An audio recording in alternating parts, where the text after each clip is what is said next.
Bismillahirrahmanirrahim. Assalamualaikum warahmatullahi wabarakatuh.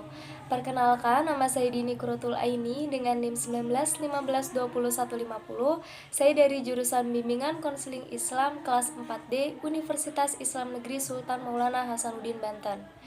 Baik, langsung saja di sini saya akan menjelaskan 3 jenis falasi. Yang pertama adalah begging the question, dan yang kedua adalah argumen ad hominem, dan yang ketiga adalah etymological fallacy. Nah, sebelum kita membahas ketiga jenis falasi tersebut, di sini saya akan menjelaskan tentang apa itu falasi. Falasi adalah kekeliruan penalaran yang disebabkan oleh pengambilan keputusan yang sahih dengan melanggar ketentuan-ketentuan logika atau susunan dan penggunaan bahasa, serta menggunakan kata-kata yang secara sengaja atau tidak sengaja telah menyebabkan pertautan atau asosiasi gagasan yang tidak tepat. Nah, selanjutnya di sini saya akan membahas falasi jenis yang pertama, yaitu begging the question atau biasa disebut dengan al-musadarah ala al-matlub.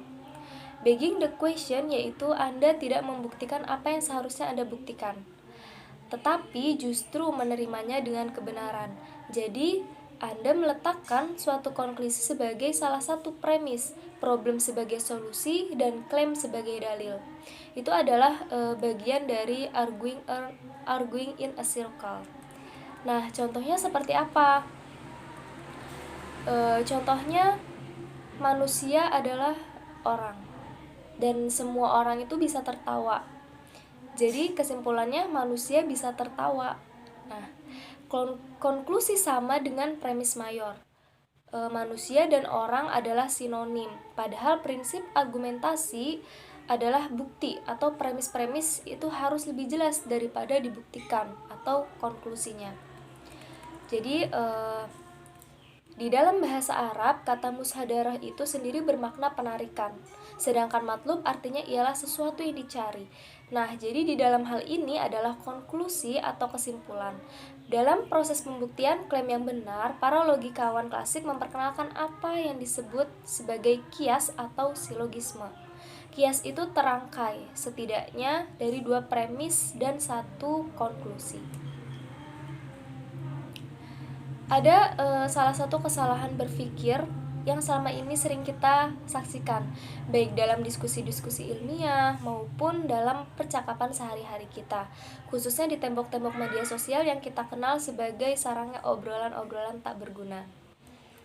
Nah, kesalahan berpikir yang dimaksud tuh apa sih? Nah, di sini kesalahan berpikir yang dimaksud ialah seringkali orang berdialog, berdiskusi atau berdebat untuk sampai pada kesimpulan tertentu, tapi tanpa mereka sadari kesimpulan yang hendak mereka cari itu mereka sertakan pada bagian argumen yang sengaja mereka bangun untuk sampai pada kesimpulan itu.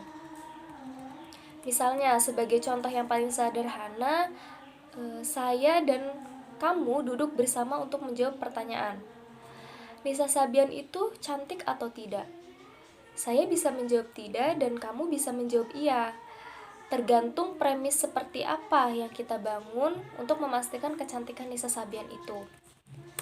Lalu sebagai kesimpulan yang dihasilkan, kamu misalnya berkata, Nisa Sabian itu di samping memiliki suara yang bagus, dia juga memiliki wajah yang indah.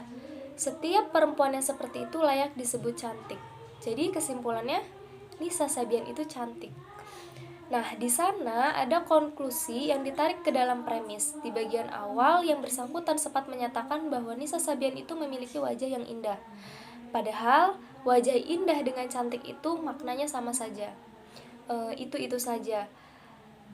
Artinya, klaim yang hendak kita buktikan kebenarannya itu sudah ditarik duluan ke dalam premis tersebut dengan pilihan kata yang berbeda, tapi maknanya sama. Itulah yang disebut dengan istilah mushadarah ala al-madhub, yaitu proses menjadikan konklusi sebagai bagian dari premis. Kemudian jenis falasi yang kedua yaitu argumentum ad hominem. Nah, argumen ad hominem yang valid terjadi dalam logika informal, di mana orang yang membuat argumen bergantung pada argumen dari otoritas seperti kesaksian, keahlian, atau para penyajian informasi selektif yang mendukung posisi yang mereka dukung. Dalam hal ini, argumen tandingan dapat dibuat bahwa target tidak jujur, tidak memiliki keahlian yang diklaim. Nah, jenis lain dari argumen ad hominem valid yang umumnya hanya ditemui dalam penggunaan filosofis khusus mengacu pada strategi dialektis menggunakan keyakinan dan argumen target sendiri melawan mereka, sementara tidak setuju dengan validitas keyakinan dan argumen tersebut. Nah, contohnya seperti apa? Contohnya adalah seperti B mengatakan tentang lawan A, kamu bodoh. Dalam hal ini tidak ada argumen, tetapi yang ada hanya penyalahgunaan.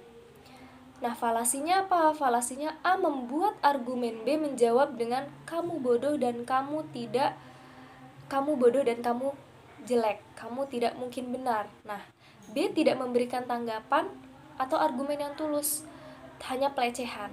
Nah, tentu ini sangat-sangat keliru. Nah, apa non-falasiusnya? Non-falasiusnya yaitu A membuat argumen, B menjawab dengan sangkal asli argumen A, Anda juga bodoh. Meskipun berpotensi kekanak-kanakan, B dengan tulus menawarkan tanggapan terhadap argumen A dan baru saja melontarkan penghinaan. Ini bukan kekeliruan, karena penghinaan atau serangan karakter tidak ditukar dengan argumen. Bukan satu disediakan di samping argumen. Nah, jenis falasi yang terakhir yang akan saya bahas yaitu etymological fallacy atau mughalathah al-ta'shil. Etymological fallacy adalah kesalahan berpikir yang memegang bahwa kini arti dari sebuah kata atau frase harus selalu sama dengan makna sejarah. Ini adalah kesalahpahaman linguistik. Nah, dan kadang-kadang digunakan sebagai dasar untuk resep linguistik. Argumen merupakan kesalahan etimologis jika argumen itu membuat klaim tentang arti kata saat ini berdasarkan secara eksklusif pada etimologinya. Sebuah etymological fallacy mungkin melibatkan mencari arti yang sebenarnya dari kata-kata dengan memanggil etimologi atau mengklaim bahwa sebuah kata harus digunakan dengan cara tertentu karena memiliki etimologi tertentu. Nah, kekeliruan etimologis adalah argumen yang salah bahwa makna benar atau benar dari sebuah kata adalah makna tertua atau aslinya. Karena arti kata berubah dari waktu ke waktu. Definisi kontemporer kata tidak dapat ditentukan dari asalnya atau etimologi. Indikator terbaik dari makna sebuah kata adalah penggunaan saat ini, bukan turunannya.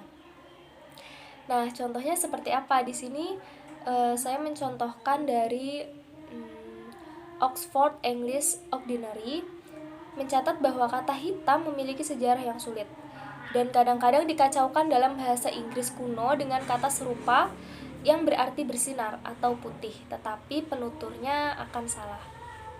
Nah, mungkin itu saja materi falasi yang dapat saya sampaikan pada talkshow kali ini. Kurang dan lebihnya saya mohon maaf. Wassalamualaikum warahmatullahi wabarakatuh.